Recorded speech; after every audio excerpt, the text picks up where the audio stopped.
ngadoa ka Gusti dibere cara naku Allah ieu tah ud'u rabbakum tadarruan wa khufiyah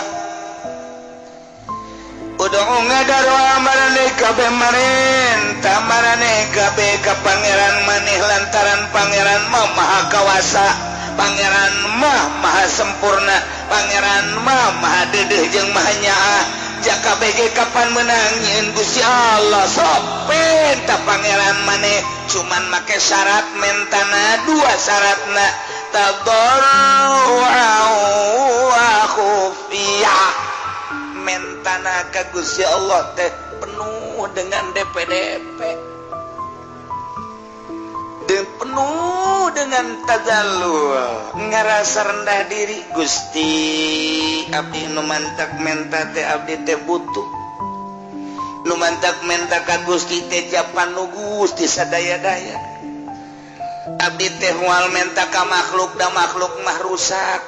da makhluk mah riweuh moal menta ka jin ka setannya setan mah nu dibenduan ku Gusti moal menta ka hewan-hewan ya hewan ge sarua bae dadamelan Gusti mending ka Gusti penuh keyakinan bahwa Gusti sadaya daya anu ngadamel nu masihan nu nyabut lamu tia lima autait lamu tia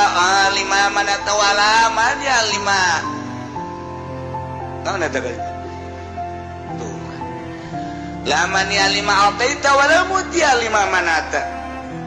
moal aya anu bisa nahan ketika Allah mere moal bisa mere ketika ku Allah ditahan wah be sa Indonesia dek mere ka orang Allah nahan moal bisa geus disiapkeun jang urang ku presiden Allah ngaulah teu bisa eueuh persiapan disasa ge tapi Allah dek mere moal aya nu bisa ngahalangan la mutia lima manata wala man ya lima ataita penuh keyakinan